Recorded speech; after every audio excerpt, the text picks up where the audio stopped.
ప్రియులారా, త్రిత్వము తరువాత 4వ ఆదివారము కొరకు ఏర్పాటు చేయబడిన ఆరాధన కార్యక్రమాన్ని మనం ప్రారంభించుకుందాం.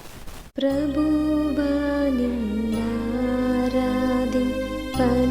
చేరితిమి ఉదయ శుభకాంతి ప్రభవింపగా దేవా నేడు శుభకాంతి విరాజిమ్మగా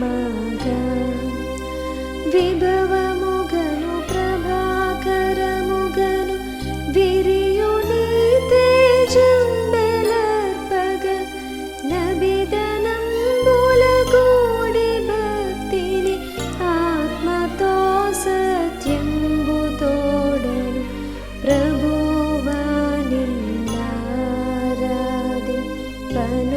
చేరితిమి ఉదయ శుభకాంతి ప్రభవింపగా దేవా నేడు శుభకాంతి విరాజిమ్మగా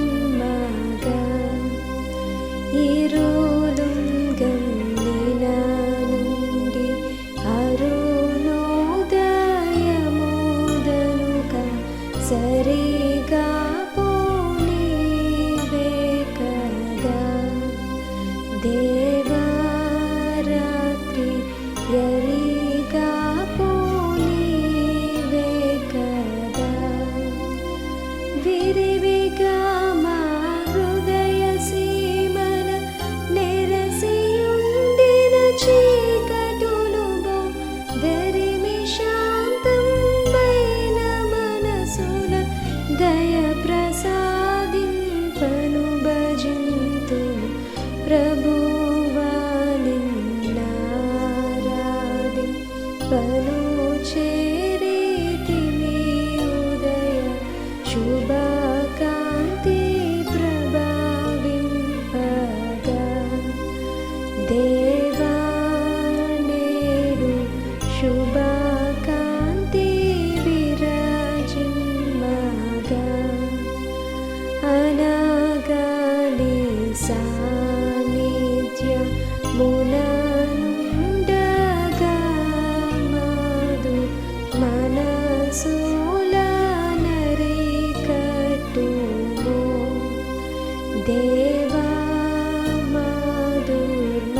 మాదుర్మనసుల శుచి చేయుము వినయ భయ భక్తులు దలిర్పగ వినుచు నీ వాక్యోపదేశము లనిశమును ధ్యానింపనాత్మను బలిచి తుదకు ప్రసన్నమగు ప్రభువా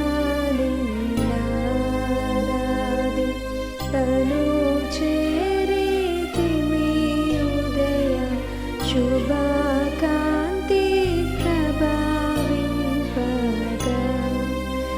దేవా నేడు శుభకాంతి విరాజిమ్మగా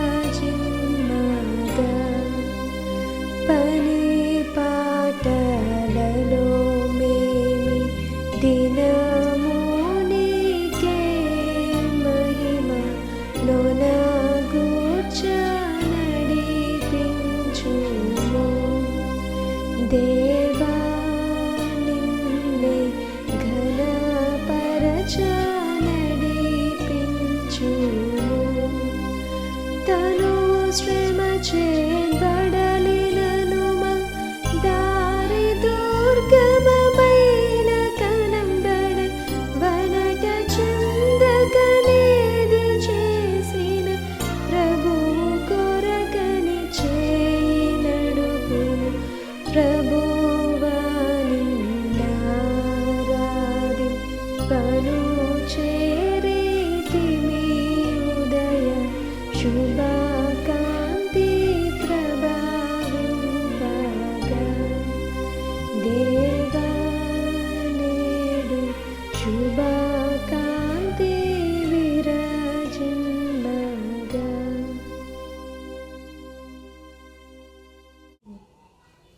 తండ్రి యొక్కయు కుమారుని యొక్కయు పరిశుద్ధాత్మ యొక్కయు నామమున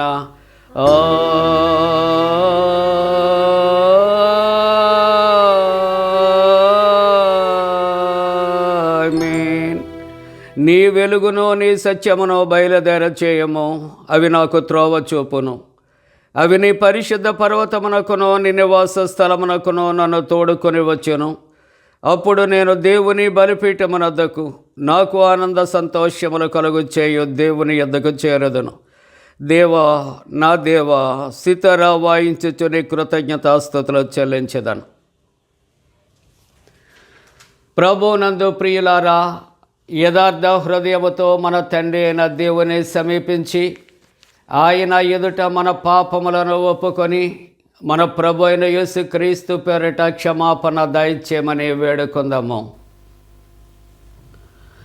ప్రభువు నామము వలననే మనకు సహాయము కలుగుచున్నది. భూమి ఆకాశములను సృజించినవాడు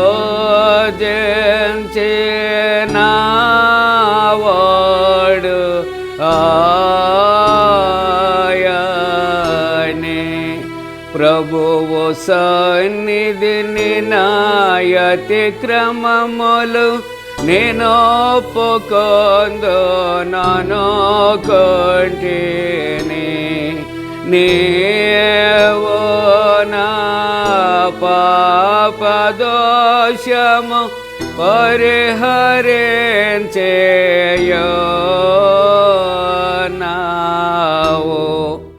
మా సృష్టికర్తవు విమోచకుడవునైన సర్వశక్తి గల దేవా, దీనులము పాపులమగ మేము స్వాభావికముగా పాపులమనియు అపవిత్రులమనియు తలంపు వలన మాట వలన క్రియ వలన నీకు విరోధముగా పాపము చేసితమనియు నీ ఎదుట ఒప్పుకొనుచున్నాము. కావున మేము మా ప్రభు అయిన యేసుక్రీస్తు నిమిత్తమున నీ కృపను వెదకుచు వేడుకొనుచు మితిలేని కరికరము గల నీ యొద్దకు ఆశ్రయమునకే వచ్చుచున్నాము. మా కొరకు చనిపోటికై నీ జనతేక కుమారునిచ్చిన మిగిల కరుణ గల దేవా, మమ్మను కనికరించి ఆయన నిమిత్తమున మా సమస్త పాపములకు క్షమాపణ దయచేయము. మేము నీ కృప చేత నిత్య జీవం పొందినట్లు నిన్ను గూర్చియు నీ చిత్తమును గూర్చియు సరైన జ్ఞానమును నీ వాక్యమునకు తగిన విధేయతను మా యందు నీ పరిశుద్ధాత్మను వృద్ధి పొందించమని మా ప్రభు అయిన యేసుక్రీస్తు ద్వారా వేడుకొనుచున్నాము. ఆమేన్.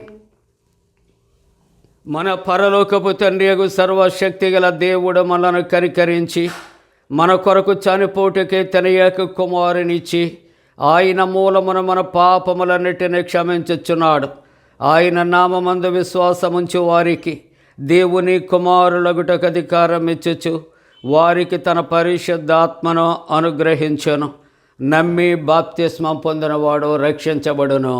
ఓ ప్రభువా, ఈ రక్షణ మా అందరికీ దయచేయము.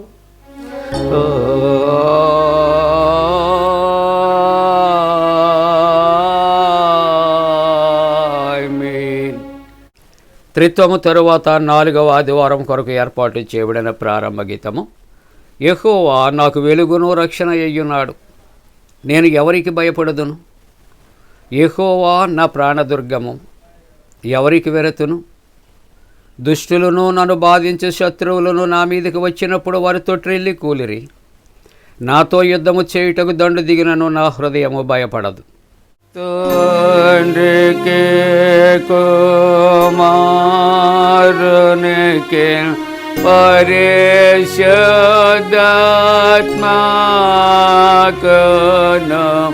ఆదియందు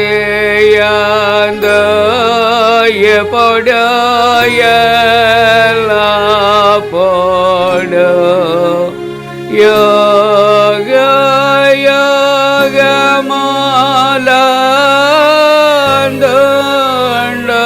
యుగములందుండునట్లు మహిమ కలుగునుగాక.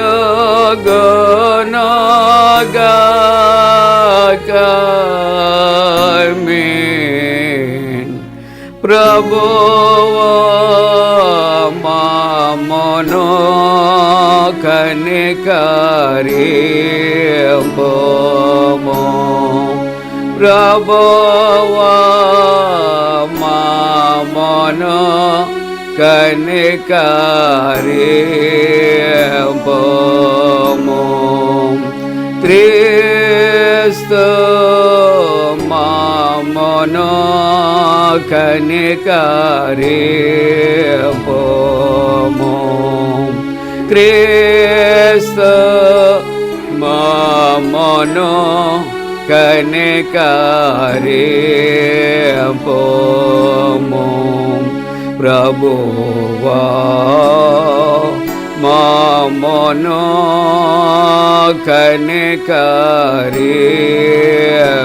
కనికరింపుము ప్రభువా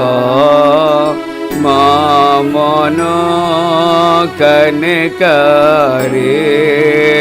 కనికరింపుము సర్వోన్నతమైన వాణిలో దేవునికి మహిమా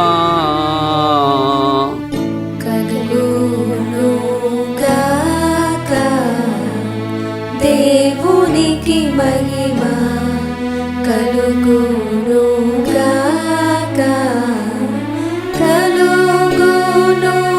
కలుగునున్నతమైన ఘనస్థలమునందున ఇలాకు సమాధానం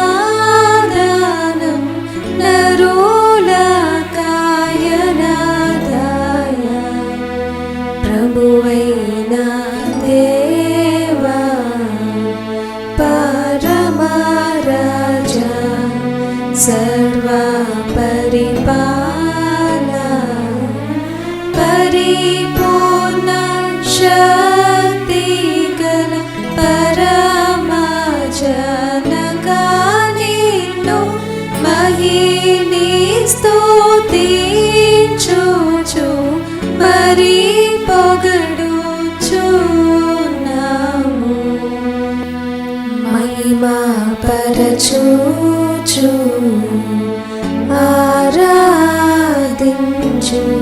ఆరాధించుచున్నాము నిన్ను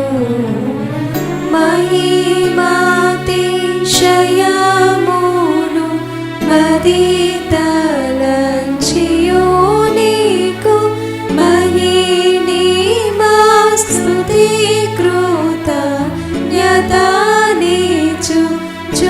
కృతజ్ఞతానిచుచున్నాము ఏకకుమారా యేసు ప్రభువా యెహోవా తనయ లోక పాపము మోయు ఏక దేవుని గొర్రె పిల్లమమును కనికరించుము చల్లగా లోక పాపములు మోసుకపోవు యేసు రక్షక వాసిక జనకుని కుడివైపున కూర్చుండు యేసు మా ప్రార్థన ఆలకించి కనికరించు పరిశుద్ధుడావు ప్రభుడవు నీవు ప్రభువైన క్రీస్తు పరిశుద్ధాత్మతో తండ్రి అయిన దేవుని యందు పరిపూర్ణ మహిమతో ప్రభాలుచున్నావు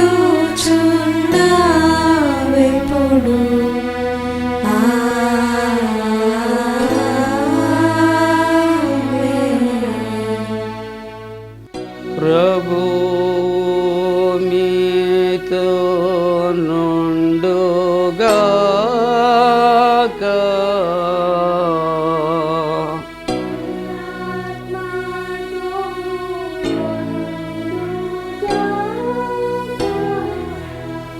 ప్రార్థింతము.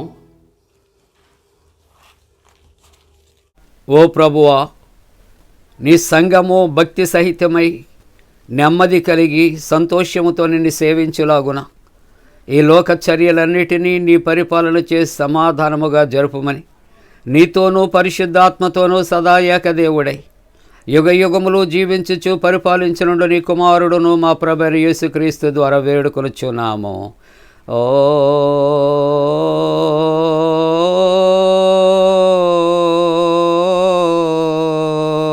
ఆమేన్.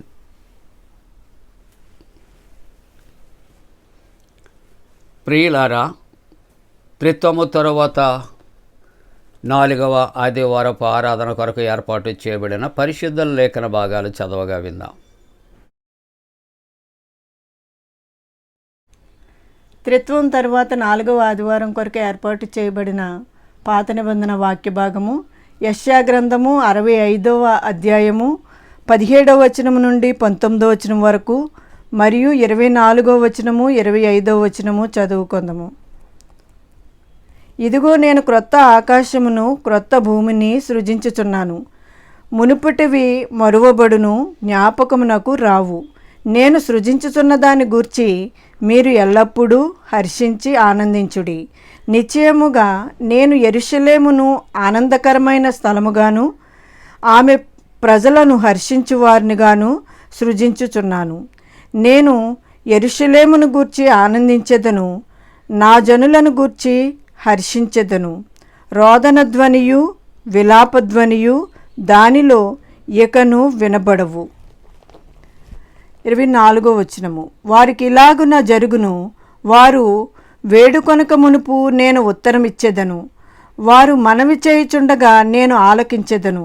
తోడేళ్లను గొర్రెపిల్లలను కలిసి మేయును, సింహము ఎద్దువలే గడ్డి తినును, సర్పమునకు మన్ను ఆహారమగును. నా పరిశుద్ధ పర్వతముల్లో అవి హాని అయినను నాశనమైనను చేయకుండును. అవి యెహోవా అని యెహోవా సెలవిచ్చుచున్నాడు. ఇంతటితో ఈ వాక్య భాగం ముగియుచున్నది. శుద్ధుడవగు దేవా, పావన శక్తుడ దేవా, పావన మాచ్య దేవా, మమ్మును కనికరింపుము.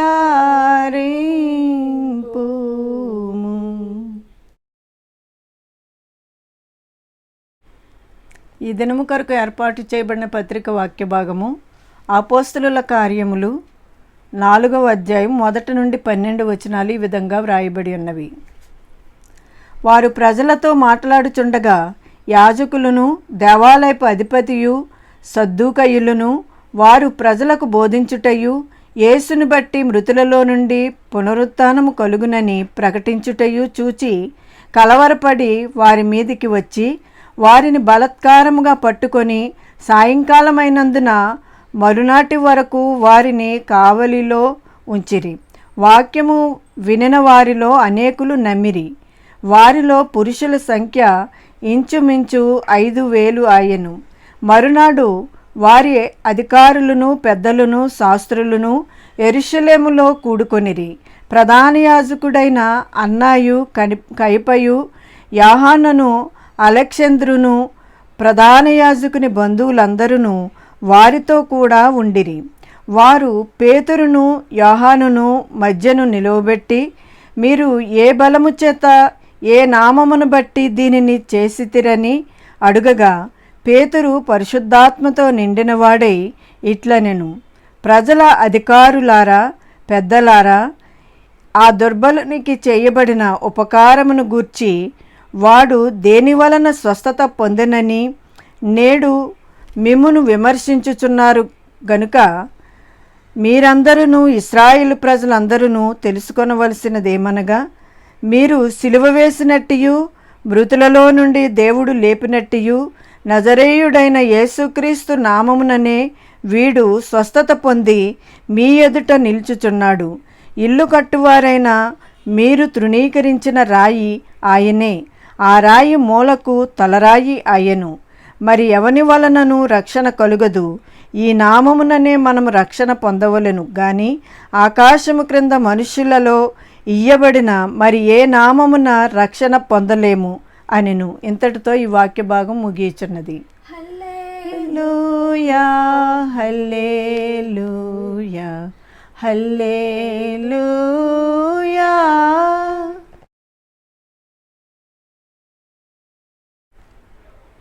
ఈ దినము కొరకు ఏర్పాటు చేయబడిన సువార్త వాక్య భాగము పరిశుద్ధుడైన మత్తయి వ్రాసిన సువార్త 5వ అధ్యాయము 13 నుండి 16 వచనం వరకు ఈ విధంగా వ్రాయబడి ఉన్నది.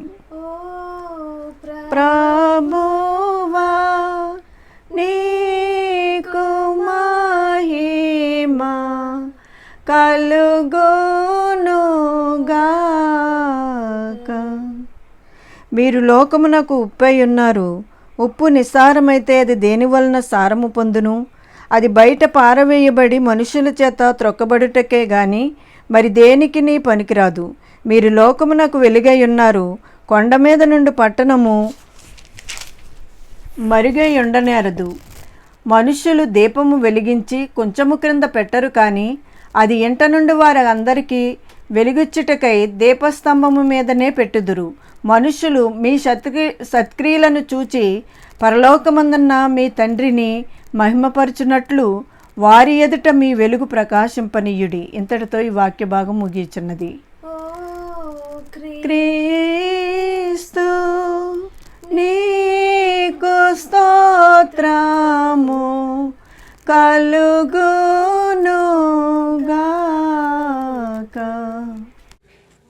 ప్రియులారా, అందరము కలిసి అపోస్తల విశ్వాస ప్రమాణాన్ని ఒప్పుకుందాం.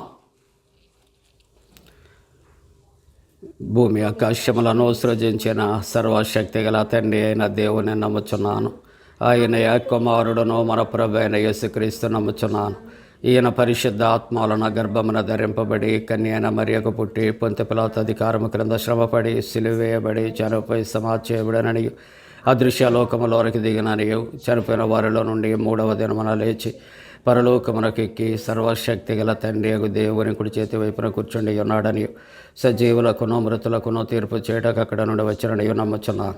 పరిశుద్ధ ఆత్మ నమ్ముచున్నాను. పరిశుద్ధ క్రైస్తవ సంఘముకు పరిశుద్ధుల సహవాసమును పాపక్షమాపణయు శరీర పునరుద్ధానమును నిత్య జీవమును నమ్ముచున్నాను. ఆమేన్.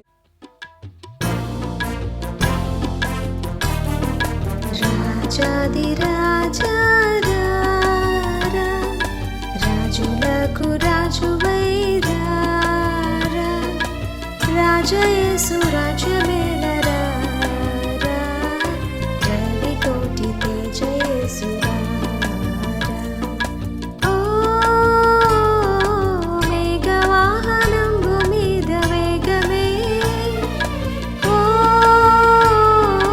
మించు వైభవంబు తోడ వేగమే, రాజాదిరాజా రారా, రాజులకు రాజువై రారా, రాజయేసు రాజ్యమేలరా,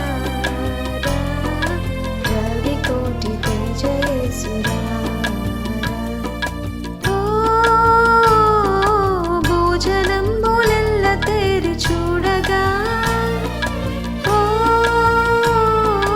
నీ జనంబు స్వాగతంబు నీయగా, నీ రాజ్య స్థాపనంబు సేయ, భూరాజులెల్ల కూలిపోవా, భూమి ఆకాశంబు మారిపోవా, నీ మహాప్రభావమున వేగ, రాజాదిరాజా రారా, రాజులకు రాజువై రారా, రాజయేసు రాజ్యమేలరా,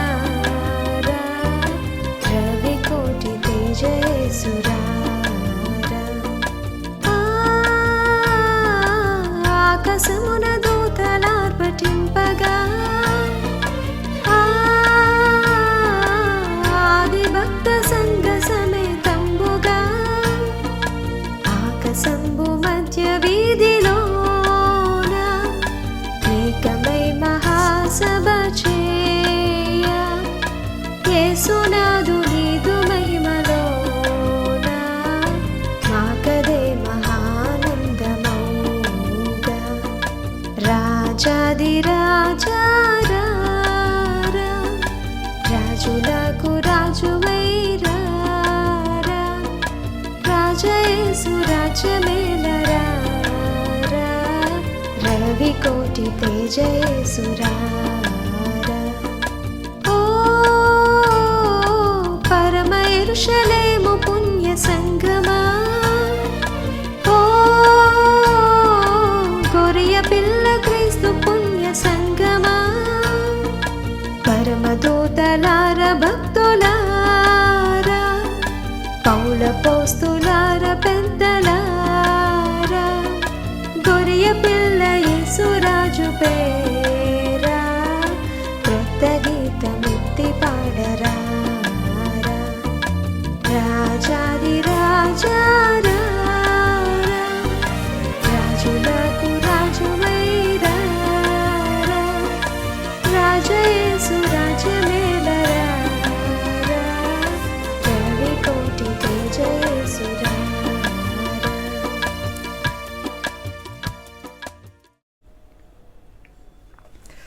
మన తండ్రి అయిన దేవుని నుండి ప్రభు అయిన యేసుక్రీస్తు నుండి కృపయు సమాధానము కలుగునుగాక. ఆమేన్. ప్రియమైన దేవుని కుటుంబీకులారా, మరి త్రిత్వము తరువాత 4వ ఆదివారపు ఆరాధన కార్యక్రమంలో పాల్గొన్న వారందరికీ కూడా శుభాలు. జన్మదినాలు, వివాహ దినాలు జరుపుకుంటున్న కుటుంబాలకు యేసుక్రీస్తు ప్రభు పరిశుద్ధ నామమున పండు prince and sisters YouTube channel ద్వారా శుభాలు తెలియజేస్తున్నా. మీ కొరకు ప్రార్థన చేస్తున్నా. దేవుడు మిమ్మలను దీవించునుగాక. మంచిదండి, మీరంతా క్షేమంగా ఉన్నారు కదా. సంతోషంగా ఆనందంగా ఉంటే దేవునికి వందనాలు చెల్లిందాం. మరి యొక్క ఆరాధన కొరకు ఏర్పాటు చేయబడిన పరిశుద్ధ లేఖన భాగాలు మనం చదువుకున్నాం. వాక్య ధ్యానము కొరకు మత్తయి సువార్త 5వ అధ్యాయము 13వ వచనాన్ని కలిసి చదువుకుందాం. మీరు లోకమునకు ఉప్పయ్యున్నారు. ఉప్పు నిస్సారమైతే అది దేని వలన సారము పొందును? అది బయట పారవేయబడి మనుషుల చేత త్రొక్కబడుటకే కానీ మరి దేనికి పనికిరాదు. ప్రార్థన చేసుకుందాం. త్రియేక దేవ, మీకే స్తోత్రాలు. ప్రభువా, ఇదిగో త్రిత్వము తరువాత 4వ ఆరాధనలో పాల్గొని కీర్తనలు పాడుచూ స్తుతిస్తూ ఉన్న ప్రతి కుటుంబము నాయనా ఈ ప్రాతకాల సమయంలో దీవించండి, ఆశీర్వదించండి. నీ సేవకుని మరుగుపరిచి మా అందరితో మాట్లాడండి. యేసు ప్రభు వారి పరిశుద్ధ నామమున వేడుకొనుచున్నాము తండ్రి. ఆమేన్. ప్రియమైన దేవుని యొక్క కుటుంబమా, ఈవేళ దేవుని యొక్క వాక్య భాగములో మత్తయి సువార్త 5వ అధ్యాయము 13వ వచనం నుంచి 16వ వచనం వరకు మనకు ఇవ్వబడినటువంటి భాగం. ఈ భాగములో ప్రభు ఉప్పు కొరకు, వెలుగు కొరకు ఆయన మాట్లాడుతున్నారు. వాటికంటే ప్రధానంగా మనం మాట్లాడవలసినటువంటి విషయాలు ఆలోచన చేస్తూ ఉంటూ ఉన్నప్పుడు ఈ నూతన నిబంధనలో మత్తయి సువార్త 5వ అధ్యాయము ఈ మొదటి వచనము నుండి మనం చూస్తూ ఉంటున్నప్పుడు ఆయన చేసినటువంటి ప్రసంగాన్ని కొండ మీద ప్రసంగము అని అంటారు, సెర్మన్ ఆన్ ద మౌంట్. అంతేకాకుండా ఇది అనిర్వచనీయమైనది, అద్భుతమైనటువంటిది అని కూడా తెలియజేస్తూ ఉన్నారు. కొంతమంది క్రైస్తవేతరులు అయినటువంటి వారు, మేధావులు అయినటువంటి వారు, పండితులు అయినటువంటి వారు మరి మహాత్మా గాంధీజీ వంటి వారు, డాక్టర్ సర్వేపల్లి రాధాకృష్ణ వంటి వారు కూడా ఈ కొండ మీద ప్రసంగానికి వారు ఎంతో మరి చక్కటి ప్రశంసలు అందిస్తూ ఉంటున్నారు. అంతేకాకుండా దేవుని యొక్క వాక్య ప్రకారంగా చూస్తే యేసుక్రీస్తు ఇప్పుడు దేవుని బిడ్డలకు దేవుని యొక్క రాజ్యములో ఉండే వారికి ఉండవలసిన లక్షణాల గురించి ఆయన తెలిపారు. వీటిని గతంలో ఆలోచన చేస్తే పరలోకములో ప్రవేశించటానికి ఏమి చేయాలి, కానీ ప్రస్తుతం చూస్తూ ఉన్నప్పుడు ఇక్కడ దేవుని రాజ్యములో ఉండేవారికి ఉండవలసిన లక్షణాలు, వాటిని గురించి ప్రభు కొండ మీద ఆయన ప్రసంగంలో తెలియజేస్తున్నారు. ఈ కొండ మీద చేసినటువంటి ప్రసంగాన్ని ధన్యతలు అని, బంగారు వాక్యాలు అని మరి పిలుస్తూ ఉంటారు ప్రియులారా. హిబ్రూ భాషలో వాడబడినటువంటి ఒక పదము ఏంటంటే చక్కటి మాట, అపరాయ్ అనే మాట వాడుతున్నారు. గ్రీకు భాషలో వాడినటువంటి ఈ భాష మకారియాస్ అనేసి గ్రీకు భాషలో వాడుతున్నారు. ఈ మాటలకు అర్థం ఏమిటి అనే ఆలోచన చేస్తే ఆనందమైనటువంటి, అంతేకాకుండా ఆనందమైనటువంటి స్థితి, ఇటువంటి భావాలు తెలుస్తూ ఉన్నాయి. దేవుని యొక్క ఆధిపత్యములో ఉంటే వచ్చే దీవెనలు ఈ భాగంలో వ్రాయబడ్డాయి. వీటిని ఆనంద సూత్రాలు అని కూడా తెలియచేస్తూ ఉంటూ ఉన్నారు. మహాత్మా గాంధీ రౌండ్ టేబుల్ సమావేశానికి లండన్ వెళ్ళారు. ఆ లండన్లో ఈ యొక్క రౌండ్ టేబుల్ సమావేశంలో భారత్ వైస్రాయ్ ఉన్నారు. అప్పటికి ఇంకా వారిద్దరూ తప్ప ఎవరూ రాలేదు. భారత్ వైస్రాయ్ మహాత్మా గాంధీని అడుగుతూ ఉన్నాడు, గాంధీజీ, ఇక్కడ భారతదేశంలో యువత అలాగే ప్రపంచంలోనూ ఉన్న ప్రజలంతా హాయిగా జీవించాలి అంటే ఏం చేయాలి, ఏ సూత్రాలు పాటించాలి అని అడిగినప్పుడు వెనువెంటనే మహాత్మా గాంధీ లేచి తన ప్రక్కన ఉన్నటువంటి పరిశుద్ధ బైబిల్ గ్రంథాన్ని తీసి ఆయన ఆ తెరచినటువంటి పరిశుద్ధ గ్రంథంలో మత్తయి సువార్త 5వ అధ్యాయం 1వ వచనం నుండి ఈ వచనాలు చూపించారట. మానవుని యొక్క పరిపూర్ణ జీవితానికి ఇవి మార్గదర్శకాలు అని మహాత్మా గాంధీ భారత్ వైస్రాయ్తో ఆయన తెలియజేశాడట. అదే కొండ మీద ప్రసంగము అని, ధన్యతలు అని, బంగారు వాక్యాలు అని ఇక్కడ తెలియచేయబడుచూ ఉన్నట్లుగా మనము చూస్తూ ఉంటున్నాం.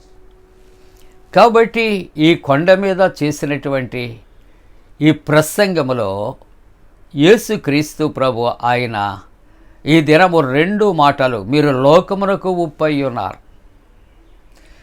ఉప్పు నిస్సారమైతే అది దేని వలన సారము పొందుతుంది? అది బయట పారవేయబడి అనేక మంది చేత త్రొక్కబడుటకే తప్ప మరి దేనికి పనికిరాదు కదా. 2వ మాట ఆయన అంటున్నాడు, మీరు లోకానికి వెలుగయ్యున్నారు. కొండ మీద ఉండే పట్టణము మరుగయ్యుండనేరదు. ఎవడునూ కూడా దీపము వెలిగించి కొంచెము కింద పెట్టరు కదా. అనేక మందికి వెలుగివ్వటానికి దీపస్తంభం మీద దాన్ని ఉంచుతారు. కాబట్టి ఈ మాటలు ఈవేళ మన వాక్య ధ్యానంలో జ్ఞాపకం చేసుకుంటూ ఈ మాటకు మనము లైఫ్ అప్లికేషన్ అనే ఒక చిన్న టైటిల్తో మనం ధ్యానం చేస్తున్నాం. ఈ మొదటి భాగాన్ని లైఫ్ అప్లికేషన్ అనగా మనము అనుసరించవలసినటువంటి జీవితం, అది ఎలాగూ అని ఆలోచన చేస్తూ ఉంటున్నప్పుడు లోకానికి ఉప్పై ఉండాలి, లోకానికి వెలుగై ఉండాలి.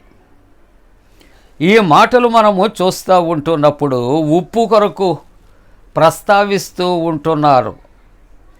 ఉప్పు అనే దాన్ని మనం ఆలోచన చేస్తే అది కొన్ని పదార్థాలు నిల్వ చేయటానికి ప్రిజర్వేటర్గా ఉపయోగపడుతూ ఉంటుంది, యాంటీసెప్టిక్గా ఉపయోగపడుతూ ఉంటుంది, ఆహారాలకు రుచినిస్తుంది ప్రియులారా. అంతేకాకుండా ఇది నమ్మకత్వానికి, సమాధానానికి కూడా ఇది సూచనగా ఉంది. లేవికాండంలో 2వ అధ్యాయంలో 13వ వచనంలో మనం చూస్తే, నీవు అర్పించు ప్రతి నైవేద్యమునకు కూడా ఉప్పు చేర్చాలి. అంటే ఉప్పుకు ఎంత ఆధిక్యత ఉందో చూడండి. యెషయా గ్రంథంలో 30వ అధ్యాయంలో 24వ వచనంలో చూస్తూ ఉన్నప్పుడు ఈ యొక్క ఎడ్లు అవి ఉప్పు కలిపినటువంటి ఆహారాన్ని అవి తింటాయి అని సెలవిస్తున్నది. కాబట్టి కొలస్సీ పత్రికలో 4వ అధ్యాయంలో 6వ వచనంలో చూస్తే మన సంభాషణ అనగా మీ సంభాషణ అంటాడు వాక్యంలో, ఉప్పు వేసినట్లు రుచికరంగా ఉండాలి. అంటే ఉప్పు పదార్థానికి రుచినిస్తుంది. అంటే ఆ యొక్క పదార్థములో ఆ ఉప్పు కరిగిపోవాలి. అలాగనే ఉప్పు కొన్ని పదార్థాలు, మాంస పదార్థాలు అవి పాడైపోకుండా ప్రిజర్వేటర్గా ఉపయోగపడుతూ ఉన్నది. అంటే క్రైస్తవ జీవితము ఎలాగో ఉండాలి లోకములో అంటే ఈ ఉప్పు తత్వము కలిగి ఉండాలి. క్రీస్తును కలిగి ఉన్నవాడు క్రైస్తవుడు. క్రీస్తును కలిగి ఉన్నటువంటి క్రైస్తవుడు క్రీస్తు యొక్క లక్షణాలు కలిగి ఉండాలి. క్రీస్తును కలిగి ఉన్నటువంటి వాడు ఏ విధంగా ఉండాలంటే ఫిలిప్పీ 2:5లో క్రీస్తు యేసునకు కలిగిన మనస్సు మీరు కలిగి ఉండాలి. క్రీస్తును కలిగిన సంఘానికి, కుటుంబానికి, విశ్వాసికి క్రైస్తవుడు ఎలాగ ఉండాలంటే అతడు ప్రేమ అయి ఉండాలి, క్షమించేవాడుగా ఉండాలి, ఆదరించేవాడుగా ఉండాలి, ఇతరులకు మార్గదర్శిగా ఉండాలి, వెలుగుగా ఉండాలి. అది క్రీస్తు ప్రభు చెప్పినటువంటి సూక్తులు. అలాగని పదార్థములో ఉప్పు కలిసిపోతే కానీ రుచి రాదు. కానీ క్రైస్తవుడు సంఘజీవి. క్రైస్తవుడు లోకములో కలిసిపోకూడదు, లోకము నుండి ప్రత్యేకించబడాలి. మనము భూసంబంధము కాదు, పైనున్న వాటిని వెతకాలి, ప్రభువుని వెతకాలి. కాబట్టి ఒక భక్తుడు అంటూ ఉన్నాడు, పక్షులు మీ తల మీద నుండి ఎగరనివ్వండి కానీ గూళ్ళు కట్టనివ్వద్దు. ఒక నామ నడవటానికి నీరు కావాలి, నీరు వచ్చి నామలో ఉంటే మునిగిపోతుంది. కాబట్టి మీరు లోకములో జీవించండి, లోకముతో కలిసిపోవద్దు, ప్రత్యేకించబడాలి. మీ జీవితాలు క్రీస్తును కలిగినటువంటి జీవితాలు మధురమైనవిగా, రుచికరముగా, ఆశీర్వాదకరంగా ఉండాలి, వెలుగుమయంగా ఉండాలి. కాబట్టి ఉప్పు కొరకు మనం ఎలాగైతే ఆలోచన చేస్తున్నామో అటువంటి రుచికరముగా, అంటే అన్యుల యొక్క కుటుంబాలు లోకములో కలిసిపోయి నశించిపోకుండా, మాంస పదార్థాలు ఎలాగైతే పాడైపోకుండా ఉప్పు నిలువ ఉంచుతుందో అలాగే క్రైస్తవుడు ఇదిగో దేవుని ఎరగనటువంటి వారితో కలిసి వారిని బాగు చేయాలి, వారి జీవితాలు మెరుగుపరచాలి, వారి జీవితాలు వెలిగించాలి. అలాగనే మన యొక్క సంభాషణ ఎలాగూ ఉండాలంటే పదార్థములో ఉప్పు లేకపోతే అది ఎలాగుంటుంది అంటే రుచిని కోల్పోతుంది. అటువంటి రుచి లేనటువంటి మాటలు కాదు కానీ ప్రభువుని గుర్చినటువంటి మాటలు, రుచికరమైనటువంటి ఒక రక్షణ గుర్చినటువంటి మాటలు, మధురమైనవిగా ఉండగలిగిన మాటలుగా ఉండాలి అనే మాటలు తెలియజేస్తూ ఉంటుంది. ప్రస్తుతం మనం చూస్తూ ఉంటున్న ఉప్పు చాలా చవక.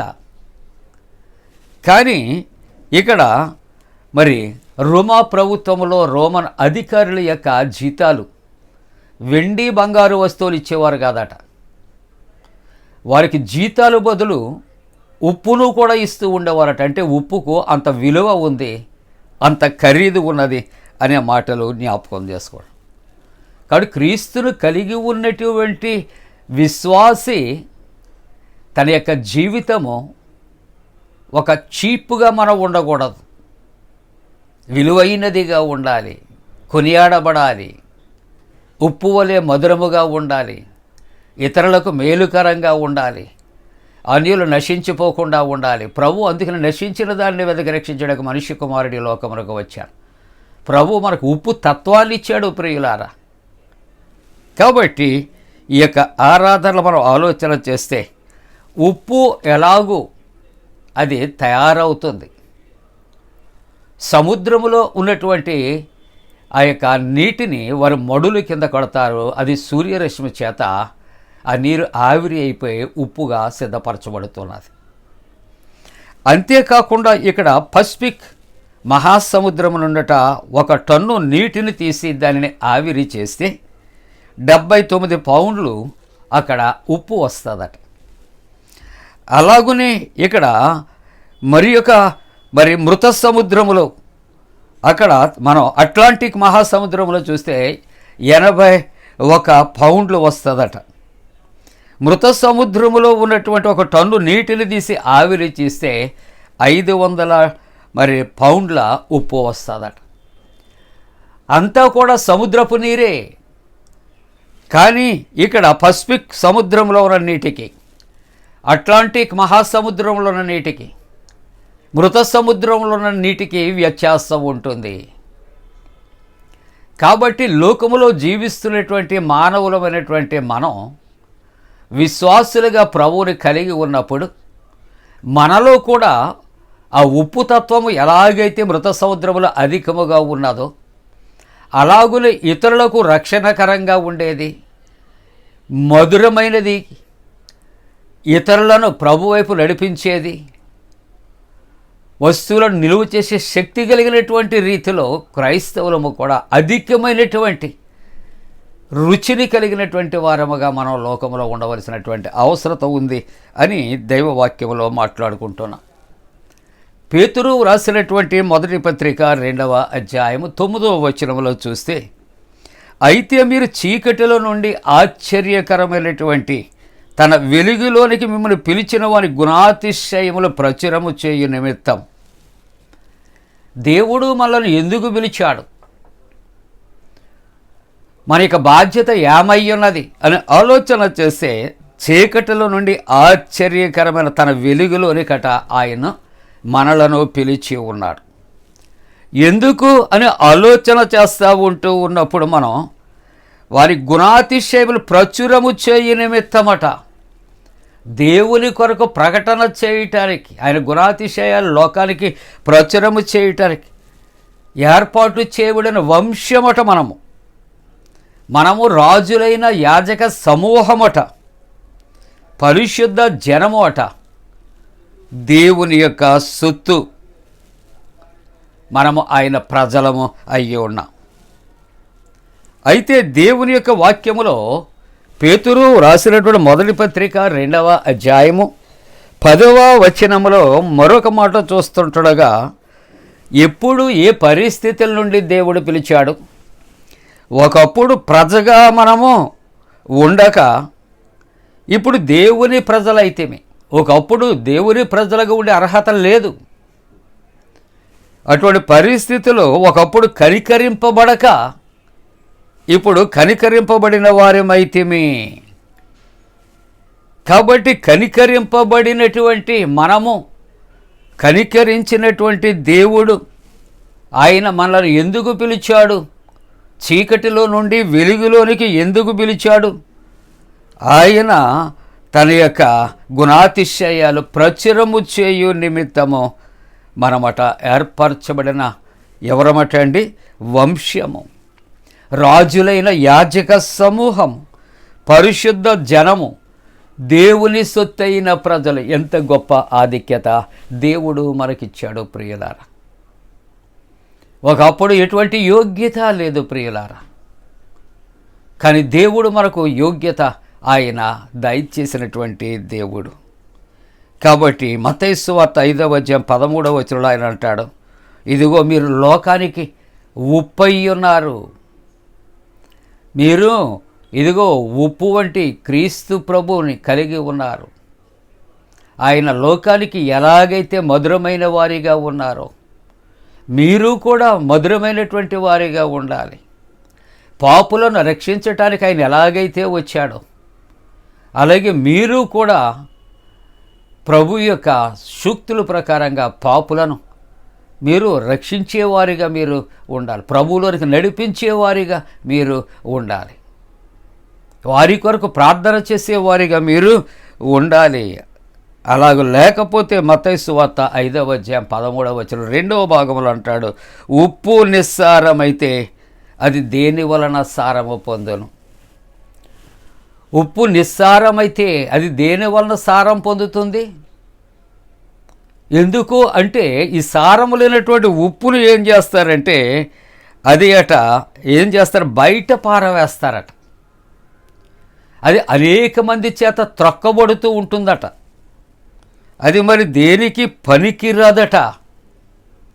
ప్రియమైన దేవుని బిడ్డలారా, బయట విడవబడి పారవేయబడి అనేక మంది చేత త్రొక్కబడి మానవుని యొక్క జీవితంలో బ్రతుకులో దేవుడు కనికరించి తన సొత్తుగా చేసుకొని వెలుగుగా చేసుకొని తన గుణాతిశయాలు ప్రచురము చేయటానికి ఏర్పాటు చేయబడినటువంటి మరి యొక్క వంశముగా ఆయన సిద్ధపరిచి ఉంటుండగా మనము ఉప్పు తత్వము కలిగినటువంటి వారమై ఉండి మనము దేవుని యొక్క ప్రతిరూపాలుగా మనం మార్చబడి మనం ఏం చేయాలంటే దేవుని యొక్క సారూప్యంలోనికి మార్చబడటమే కాకుండా దేవుని యొక్క గుణలక్షణాలు, దేవుని యొక్క ప్రేమ, వెలుగు లోకానికి మనం ఇక్కడ మరి ప్రకటన మనం చేయాలి.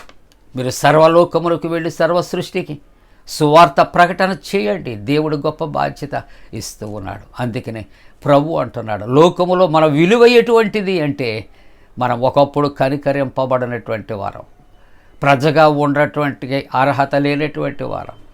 కానీ ఇప్పుడు దేవుడు మనకు ఆధిక్యత ఆయన దయచేసినట్లుగా మనము చూస్తూ ఉంటూ ఉన్నాము ప్రియులారా.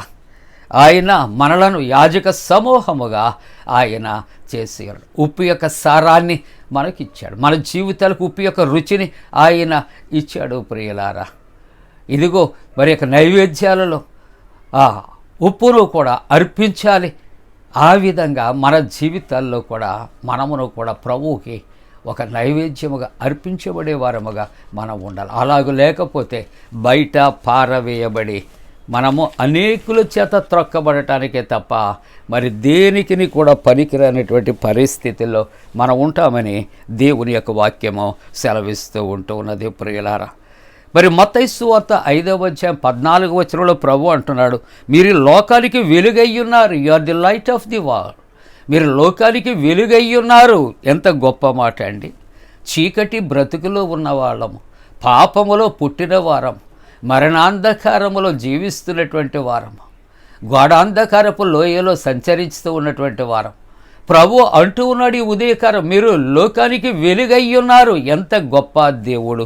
ఆలోచన చేద్దాం ప్రియులారా. ఇక్కడ ఒక సండే స్కూల్ బిడ్డలు నాటిక వేస్తూ ఉన్నారు. ఓ చిన్న బిడ్డ యొక్క పోర్షన్ ఏంటంటే అక్కడ మీరు లోకానికి ఇదిగో దేవుడు లోకానికి వెలుగయ్యి ఉన్నాడు అని చెప్పాలి. మర్చిపోతుంది మా బిడ్డ, మర్చిపోయింది. అక్కడ ఏం చెప్పాలో తెలియటం లేదు. వాళ్ళ మమ్మీ కట్టెను వెనకాల ఉండి ప్రాంప్టింగ్ ఇస్తూ ఉన్నది. నేను లోకానికి వెలుగయ్యి ఉన్నాను అని ప్రభువు చెప్పే మాటలు తను చెబుతూ ఉంటుండగా ఆ బిడ్డ ఏమని అర్థం చేసుకుందంటే ప్రభువు లోకానికి వెలుగయ్యి ఉన్నాడనే మాట తనకు గుర్తురాక మమ్మీ ప్రాంప్టింగ్ ఇస్తుంది కాబట్టి మా మమ్మీ లోకానికి వెలుగయ్యి ఉన్నది. ప్రియమైన దేవుని యొక్క సంగమ, మమ్మీ డాడీలు నీవు నేను లోకానికి వెలుగు కదా. మన బ్రతుకులు చీకటి బ్రతుకులే. ఆ చీకటిలో దేవుడు గొప్ప వెలుగును కలుగు చేశాడు. చీకటిలో నడుచు జనులు గొప్ప వెలుగును చూచిరి. దేవుని యొక్క వాక్యం అంటుంది, వెలుగు చీకటిలో ప్రకాశించుచున్నది, కానీ చీకటి దానిని గ్రహించకుండా ఉంది అని దేవుని యొక్క వాక్యము సెలవిస్తూ ఉంటూ ఉన్నది. కాబట్టి దేవుడు వెలుగుగా ఉన్నాడు, ఆయన ఏమంటూ ఉన్నాడు అని ఆలోచన చేస్తూ ఉంటూ ఉన్నప్పుడు ఆదికాండం 1:3 దేవుడు వెలుగు కమ్మని పలకగా వెలుగు కలిగా. చీకటి గడాంధకారములో వెలుగును ఆయన కలుగు చేస్తాడు. అలాగనే ఆదికాండం 1:4 చూస్తున్నప్పుడు వెలుగు మంచిది అయినట్లు చూచాడు. అంటే చీకటి మంచిది కాదు, చెడ్డది, అపవాది. ప్రియులారా, యోహాను సువార్త 1:4 చూస్తూ ఉంటూ ఉన్నప్పుడు చక్కటి మాట, ఆయనలో జీవం ఉండెను, ఆ జీవము మనుష్యులకు వెలుగయ్యుండెను. ఆయనలో జీవము ఉన్నది, అది మనకు వెలుగుగా ఉంటూ ఉన్నది అని చెప్పి ఇక్కడ యోహాను సువార్త 1:9 అంటాడు, అది ప్రతి మనుష్యుని వెలిగిస్తూ ఉన్నది. మన జీవితాల్లో చీకటిలో ఉన్న చీకటి మనుషులు, చీకటి తత్వాలు, చీకటి ఆలోచనలు, చీకటి ఉద్దేశాలు, అటువంటి వారి యొక్క జీవితంలో ఆయన ఏం చేస్తున్నాడంటే మనల్ని వెలిగిస్తూ ఉంటూ ఉన్నది అనే మాట. యోహాను సువార్త 8:12 చూస్తూ ఉంటూ ఉన్నప్పుడు మరలా యేసు, నేను ఈ లోకమునకు వెలుగును, దేవుడట వెలుగుగా వచ్చాడు, నన్ను వెంబడించేవాడు చీకటిలో నడవక ఆ వెలుగయ్యున్నటువంటి యేసును మనము వెంబడించాలి. మనం ఎవరైతే వెంబడిస్తామో జీవపు వెలుగు కలిగి ఉండునని వారితో చెబుతూ ఉంటున్నాడు. ప్రియులారా, ఒక చిన్న ఉదాహరణ. ఒక వృద్ధుడు 2 కళ్ళు లేనటువంటి వాడు, అతడట ఒక దీపాన్ని వెలిగించుకొని ప్రయాణం చేస్తున్నాడు. అక్కడ కొంతమంది ఎదురు వచ్చారు. అతన్ని చూస్తే వృద్ధుడు 2 కళ్ళు కనిపించని అంధుడు, కానీ చేతిలో ల్యాంటర్ ఉంది. పరిహాసం చేస్తున్నారట, ఎందుకయ్యా నీ కళ్ళు లేవు, నీ చేతిలో ఎందుకు ఈ ల్యాంటరు అంటూ ఉన్నప్పుడు, బాబు నాకు కళ్ళు లేవు, కానీ మీలాంటి కళ్ళున్నవారు వచ్చి నా మీద పడకుండా ఉండాలని ల్యాంటర్ పట్టుకున్నాను, ఈ వెలుగులు చూపెడుతున్నానయ్యా. అవును, అపవాది సంబంధమైనటువంటి లోకములో జీవిస్తున్నటువంటి ప్రతి మానవుడు కూడా ఆ విధముగానే కన్నులుండి చూడలేనటువంటి అంధులుగా ఉంటుండగా దేవుడు మనకు వెలుగు ఇవ్వటానికి అంధకారములో ఆయన వెలుగును కలుగు చేశాడు. వెలుగయ్యున్న దేవుడు ఆయన మనల్ని వెలిగించాడు. మనం లోకానికి వెలుగయ్యున్నామంటున్నాడు. ఆయనలో ఉన్న జీవం మనకు వెలుగునిచ్చాడు. కాబట్టి నన్ను వెంబడించండి అని ఆయన సెలవిస్తూ ఉంటున్నాడు. అలాగనే ఈ యొక్క వాక్య భాగంలో మనము 5:16 చూస్తూ ఉంటున్నప్పుడు మనుష్యులట మన సత్క్రియలను ఆయన పరలోకమందున్న మీ తండ్రి మనుష్యులు మన సత్క్రియలను చూడాలి. మన దేవుని కొరకు ఏ విధంగా మనం జీవిస్తున్నాం? ఉప్పుగా జీవిస్తున్నామా? నిస్సారమైనటువంటి ఉప్పుగా ఉంటున్నామా? వెలుగుగా జీవిస్తున్నామా? చీకటిగా జీవిస్తున్నామా? మనుష్యులు మన సత్క్రియలు చూచి పరలోకమందున్న మీ తండ్రిని మహిమపరచునట్లు వారి ఎదుట మీ వెలుగు ప్రకాశింపనీయుడి. దేవుని యొక్క వెలుగు మనలో ఉన్నది. ఆ వెలుగు మనము అనేక మంది ఎదుట ప్రకాశింపవలసినటువంటి పరిస్థితి. 2వ వాక్య భాగాన్ని అపోస్తుల కార్యాలు 4:10-12 చూస్తే, మరి ఎవని వలన రక్షణ కలుగదు? ఈ నామముని మనము రక్షణ పొందవలను, కానీ ఆకాశము క్రింద మనుష్యులలో ఇవ్వబడిన మరి ఏ నామమున రక్షణ పొందలేము. ప్రియులారా, ఈ వాక్య భాగంలో మనం చూస్తూ ఉంటున్నప్పుడు మనకు పుట్టినటువంటి కుంటివాడు నడవలేనటువంటి పరిస్థితి. పేతురు యోహానులు ఆ శృంగారమైన ఆలయం యొద్ద అతనిని స్వస్థపరిచినప్పుడు అతడు దేవాలయంలోనికి దిగ్గున లేచి గంతులు వేస్తూ వెళ్ళి దేవుని స్తోత్రము చేస్తున్నప్పుడట అక్కడ ఉన్నటువంటి అధికారులు అందరికీ కూడా ఒక విధమైనటువంటి ఈర్ష్య కలిగినట్లుగా చూస్తూ ఉంటూ ఉన్నాం ప్రియులారా. కాబట్టి అక్కడ పేతురు యోహానులను వారు పట్టుకొని సభకు అప్పగించారు. చీకటి అయినందున రాత్రి వారిని అక్కడే ఆ చెరసాలలో ఉంచారు. అక్కడ వారు చక్కటి దైవవాక్యాన్ని ప్రకటన చేయగా సుమారు 5,000 మంది వారు విశ్వసించారు అని దేవుని యొక్క వాక్యము ప్రియులారా. అంతేకాకుండా దైవవాక్యములో ఆలోచన చేస్తూ ఉన్నప్పుడు ఇక్కడ వారిని ఆ యొక్క అధికారులు వారి మధ్య నిలవబెట్టి ఏ ధైర్యము చేత మీరు ఈ స్వస్థతలు కలుగు చేశారు, ఏ బలము చేత, ఏ నామమును బట్టి దీన్ని చేశారని అడుగుతూ ఉంటున్నప్పుడు వారి పరిశుద్ధాత్మతో నింపబడినటువంటి వారిగా మీరు సిలువ వేసినట్టు మృతుల నుండి దేవుడు లేపినట్టు నజరేయుడైన యేసు నామమున వీడు స్వస్థత పొంది మీ ఎదుట నిలిచి ఉన్నాడు. ఉప్పు యొక్క సారమును కలిగినటువంటి క్రైస్తవుడు, దేవుని యొక్క సేవకుడు, విశ్వాసి కష్టములో, నష్టములో, ఇరుకులో, ఇబ్బందులో, మరణకరమైన సమయాల్లో ఈవేళ వాక్య భాగంలో పేతురు, యోహానులు వాళ్ళు ధైర్యము కలిగి సభలో నిలవబడి దేవుని కొరకు సాక్ష్యం ఇస్తున్నారు. కేవలం వారు ఉప్పు లక్షణం కలిగి ఉన్నారు. క్రీస్తు కొరకు వారు సాక్ష్యము కలిగి ఉన్నారు. క్రీస్తు యొక్క వెలుగును వారు ప్రకటన చేస్తూ ఉంటున్నట్లుగా చూస్తున్న మూడవ వాక్య భాగాన్ని ఆలోచన చేస్తూ ఉన్నప్పుడు యెషయా గ్రంథం 65వ అధ్యాయం 17వ వచనంలో ఇదిగో నేను క్రొత్త ఆకాశము క్రొత్త భూమిని సృజించుచున్నా. ఈ మాట ఆలోచన చేస్తే ఇక్కడ మరి లైఫ్ ఆఫ్టర్ డెత్, మరణ అనంతర జీవితం. మనం ఇదిగో బ్రతికిందే మన జీవితం కాదు, మనం చనిపోయిన తర్వాత అసలు జీవితం ప్రారంభమవుతున్నది. ప్రభు మనల్ని ప్రేమించాడు, పాపాలు క్షమించాడు, కనికరించాడు, రాజులను యాజక సమూహముగా చేశాడు. మనం ఆయన యొక్క మరి నామము పేరట క్రైస్తవులముగా ఉప్పు వలె మనం సారము కలిగి జీవించి ఆయన వెలుగును మనం పొందుకొని వెలుగయ్యి ఉన్నటువంటి యేసయ్యను మనం వెంబడించి పేతురు, యోహానుల వలె ధైర్యము కలిగి క్రీస్తును ప్రకటిస్తూ ఉన్నప్పుడు మన యొక్క జీవితంలో ఈ వాక్య భాగం యొక్క పోలిక ప్రకటన గ్రంథం 21వ అధ్యాయం మొదటి 4 వచనాల్లో ఆలోచన చేస్తే అంతటా నేను క్రొత్త ఆకాశమును క్రొత్త భూమిని చూచితిని. మొదటి ఆకాశము మొదటి భూమి గతించిపోయింది.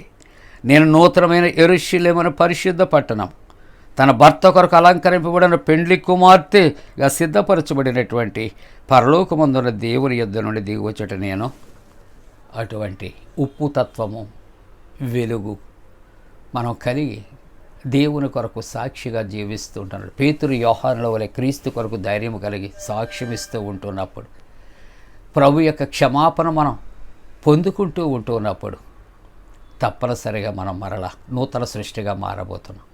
అలా చేయటానికి దేవుడు తన పరిశుద్ధాత్మకుడిన మనపై మెండుగా కుమరించునుగాక. ఆమేన్. సమస్త జ్ఞానమునకు మించిన దేవుని సమాధానం యేసుక్రీస్తు వలన మీ హృదయాలకు తలపులకు తోడుగా ఉండునుగాక. ఆమేన్. నాయందు శుద్ధ హృదయము కలుగచేయుము,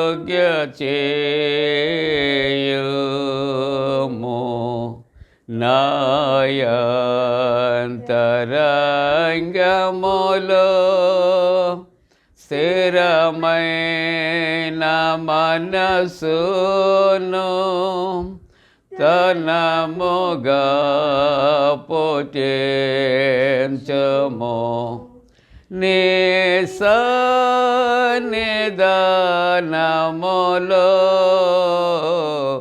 నుండి నన్ను త్రోసివేయకుము,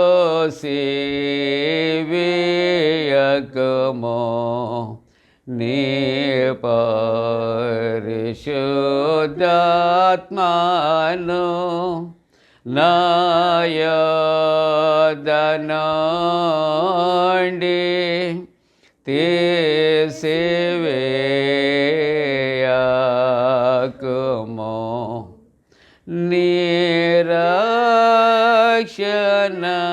నిరక్షణానంద మోనాకు మారలా పుట్టించుము,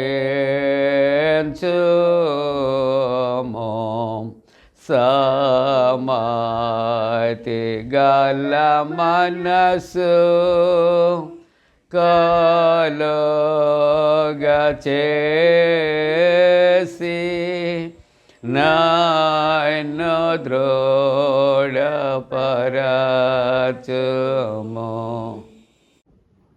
ప్రియులారా, ప్రార్థన, ప్రభు ప్రార్థన ఆశీర్వాదంతో సెలవు తీసుకుందాం. ప్రార్థింతము. పరిశుద్ధుడా, నీకే వందనాలు. ప్రభువా, ఇదిగో నీ వాక్యమును తండ్రి ఆశీర్వదించి దీవించి వాక్యానుసారముగా మేము జీవించటానికి కృప చేయండి. ఈ పునరుద్ధాన ఆరాధనలో పాల్గొన్న ప్రతి ఒక్కొక్కరి కొరకు, ప్రతి కుటుంబం యొక్క ఆశీర్వాదాల కొరకు ప్రార్థన చేస్తూ ఉన్నా. అలాగే ప్రభువా, ఎండల యొక్క తీవ్రతను తగ్గించండి, చల్లటి వాతావరణంలోనికి ప్రవేశపెట్టండి. నాయనా, బలహీనులైనటువంటి వారిని బలపరచండి, స్వస్థపరచండి. జన్మదినాలు, వివాహ దినాలు జరుపుకుంటున్న కుటుంబాలు పరలోకపు దీవెనలతో నింపండి. ప్రభువా, ఇదిగో తండ్రి, పరీక్షలు రాస్తున్న బిడ్డలకు జయమివ్వండి. అలాగనే ప్రభువా, నీట్ ఎగ్జామ్ రాసినటువంటి వారు నా తండ్రి, ప్రభువా, ఇదిగో ఇంకా అనేక పరీక్షలు రాసినటువంటి బిడ్డలకు కూడా జయము కలుగు చేయమని ప్రార్థనలు చేస్తూ ఉన్నా. ఇంటర్వ్యూస్లో తోడుగా ఉండండి, ఉద్యోగ ప్రయత్నాల్లో తోడుగా ఉండండి. వారి యొక్క రీఓపెనింగ్ డేస్ కొరకు ప్రార్థిస్తున్నాం, అడ్మిషన్స్ కొరకు నాయన ప్రార్థన చేస్తూ ఉంటున్నాము తండ్రి. అలాగనే ప్రభువా, ఇదిగో చంటి బిడ్డ తల్లుల కొరకు, యవనస్తుల కొరకు, వృద్ధులైన వారి కొరకు ప్రార్థిస్తూ ఉంటున్నాము తండ్రి. నిరాశ నిస్పృహలో ఉన్న వారిని ఆదరించండి, ధైర్యపరచండి, బలపరచమని ప్రార్థన చేస్తూ ఉంటున్నాము తండ్రి. స్వదేశ విదేశాల్లో ఉన్నటువంటి కుటుంబాలను, ప్రయాణాల్లో ఉన్న వారిని కూడా ఆశీర్వదించండి నా తండ్రి. దేవా, ఇదిగో తండ్రి, నీ పరలోక సంతోష సమాధానాలు ఆరాధనలో ఉన్న ప్రతి ఒక్కరికి నిండుగా మెండుగా దయచేసి మీరు మహిమ పొందమని యేసు ప్రభు దివ్య నామమున వేడుకొనిచున్నాము తండ్రి. ఆమేన్. పరలోకమందున మా తండ్రి, నీ నామం పరిశుద్ధపరచబడను గాక, నీ రాజ్యం వచ్చును గాక, నీ చిత్తం పరలోకమందు నెరవేర్చినట్టు భూమి అందు నెరవేరును గాక. మా దిన ఆహారం నేడు మాకు దయచేయము, మా ఎడల అపరాధం చేస్తున్న వారిని క్షమించిన ప్రకారముల అపరాధము క్షమించము, శోధంలోని తేక కీడును తప్పించము. రాజ్యము, శక్తియు, మహిమ నిరంతరము నీవే ఉన్నవి. ఆమేన్. ప్రభు నిన్ను ఆశీర్వదించి నిన్ను కాపాడుగాక. ప్రభు నీకు తన సన్నిధిని ప్రకాశింపచేసి నిన్ను కరుణించుగాక. ప్రభు నీవు తన సన్నిధి కాంతి ఉదయింపచేసి నీకు సమాధానము కలుగు చేయునుగాక.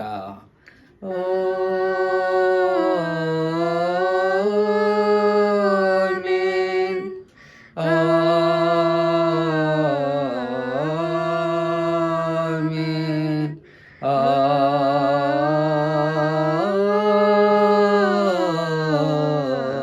ఆమేన్. మేళనీయేచు దేవుని స్తుతించు సర్వ సృష్టియు, ముతించు మోక్ష సైన్యము, పితృపుత్ర